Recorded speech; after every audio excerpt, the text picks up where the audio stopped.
Welcome back to another video from my dining room. This is Lucy. She's very clingy and needy. She's a foster dog that we're fostering for a while until she finds a new home, but she likes to be involved in absolutely everything. I'm going to put her down in a minute, but she does cry like a baby. The reason why we're doing another video here is because the weather has been absolutely terrible this week. Every time I've tried to film a video at the allotment, it has rained and rained and rained. So I got fed up and I thought, well, we'll do a video and we will talk about herbs this week and the herbs that I'm planning on planting this year and the reasons why I've chosen the ones that I've chosen, particularly the ones that are going to be for medicinal uses. I've got a few here to show you from last year as well. So let's have a look at what I've got. I'm just going to put Lucy down because she does like to steal the limelight a bit, don't you, Lucy? Oh, go on then, Lucy. Okay.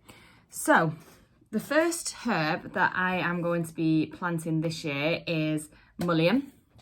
I showed you them when we went round and did the allotment tour a week or so ago. So I've got Mullein in here and I've got some more Mullein as well. This herb has been absolutely amazing for us this year. They grew so nice and the leaves are so soft and it's such a nice looking plant. And I've got them all around my allotment. I've got them in the polytunnel and out of the polytunnel as well. I've got them both ways and they've grown really well both ways. I'm hoping that I'm going to get my own seeds this year from them because I think they grow the first year as just leaves, and then as it comes into spring this year they should shoot up a big flower stem is what I'm hoping is going to happen, and I will get lots of seeds from the flowers and then I'll be able to have my own stash of seeds going forward. But for now I got these ones from King Seeds and these are left over from last year, and I'm going to grow some more because it has been the best herb for us over winter. It's one of my top 3 that I get out every time any of us is sick. I've got it here in this little bottle. I made it into a tincture using vegetable glycerin, and I just stuck it in a jar, stuck the leaves in a jar, put the vegetable glycerin on top and shook it every day and kept it in there for about a month and then decanted it, got rid of the leaves, and this is what we've been using. Every single time one of us has got sick, the mullein comes out, and I can't even tell you the difference that it makes, particularly with my kids when they've got coughs. It's like my little girl suffers really badly with colds and respiratory illnesses when they get right on her chest, and Mullein has really helped her get off to sleep at night. And also if she wakes in the night with the cough, I give her a spoon of Mullein and she goes back to sleep again. So that's been one of my real heroes this year, and I'm definitely going to have a bigger stock of it next year because I'm starting to feel like I'm rationing it a little bit now. I have still got some mullein leaves growing in the polytunnel and around the allotment, but I don't really want to pick them at this time of year because I don't want to upset the plant in any way, because I really do want it to shoot up. So we're just trying to make do with what we've got. So mullein is the first one. The second one that goes along with the mullein, I'm not sure where I put it now, is my lemon balm. This is my lemon balm tincture that I made. It's in a really great jar. Lemon balm with the mullein as soon as anyone gets sick. It's been just a winning combination, and the lemon balm's worked for all sorts of illnesses as well, not just respiratory illnesses. So whenever anybody feels a bit off, I go straight in with the lemon balm, and I'm not herbalist. This is just what I've learned from reading books. I go straight in with the lemon balm and it's been amazing. It's not let us down yet. It's worked really well. Along with Eyebright, which I've just put in at the allotment. I don't have any of that left now. We've used all of that. They're my top 3 that I use for respiratory illnesses. Mullein, lemon balm and Eyebright all together as a combination of tinctures over the course of a day. And my kids have had the worst colds and they've been better within 2 days. Just disappears. So they're my top herbs. Other than that, I'm going to be growing sage. Just a normal sage. These are all from Premier Seeds. I use sage around the house. I light it and use it for cleansing the house inside. And I've always bought it because I sell it as part of one of my businesses. I sell it. But I think I'd quite like to grow my own and have my own and know what's been sprayed on it and what's been grown on it.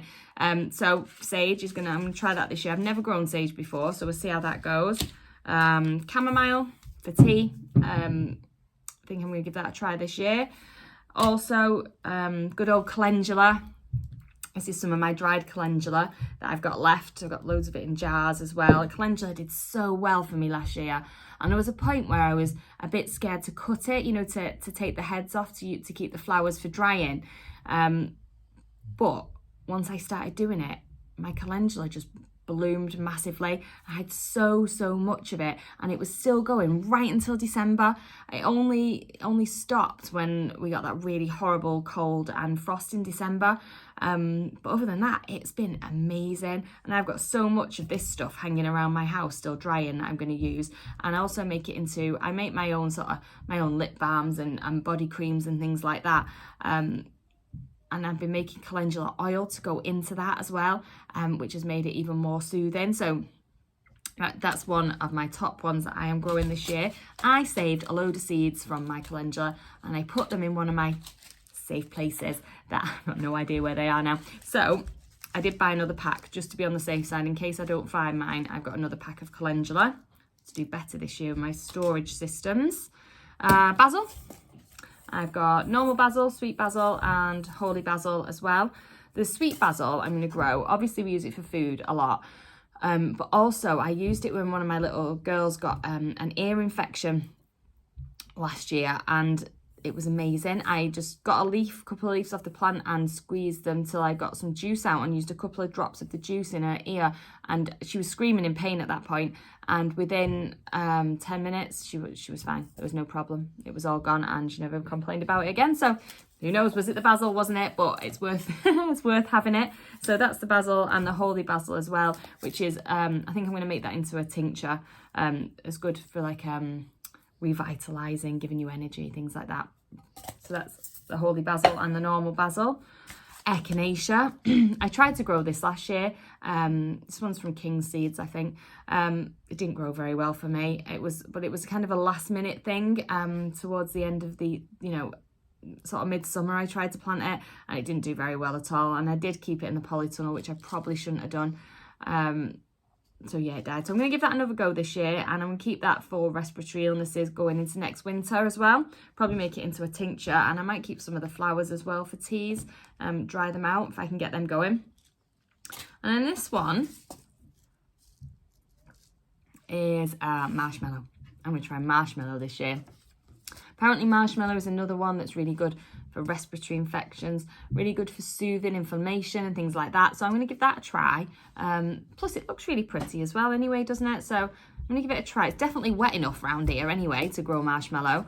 I just have to make sure I do put it somewhere where I can water it a lot in the summer. So that's the marshmallow. And the other herb I've got is cayenne pepper. I know it's technically a pepper, but it's technically a herb, as you know, it can be used as a herbal remedy as well. Really, really great for inflammation. So I'm going to try I'm going to grow them and I'm going to dry them, I think, and try and use them for, sort of soothing rubs and things like that might be helpful for, sore muscles and things like that. And I might keep some for cold capsules as well. When you get a cold, you can take some in a capsule. So that might be worth a try as well. That is all of the herbs that I've got. Obviously, I'm going to grow my standard rosemary and thyme as well. But I thought it's useful to try different things, because last year was the first time I tried the lemon balm, the mullein, and the Eyebright, and they've just been so good all winter. They've really, really helped our family out, and I think they have anyway. I really think they've helped out. They've been amazing, and just knowing where it's come from rather than buying them on the internet. I know where it's come from. I know how it's been grown, and it's come from me from start to finish, and I think that maybe makes a bit of a difference. So what I thought we'd do is we can have a quick look before we go at the stuff I put in last week. It's not doing great at germination really at the moment, but I have got this is the lettuce, the Rodent. This is the home save seed for the Rodent that I grew. So that's come on really, really, really nicely. They're getting quite big now, so I'll have to separate them out, and hopefully we can keep some lettuce in the house. My home save coriander is not so great. I think there's one right down the side there. one little coriander coming up, but I'll keep watering it and you never know. And let's go over to the window ledge and we'll have a look at the others as well. So down here we've got, these are the Alicante tomatoes that I put in. So a couple of them are coming up now.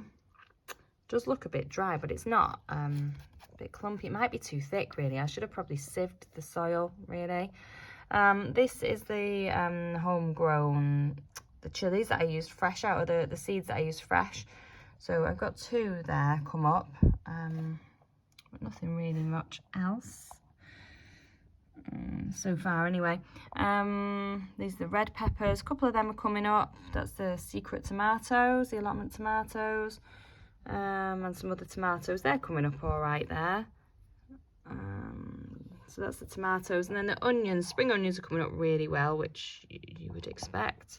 But the other onions, the ones I got from the allotment, not really doing anything.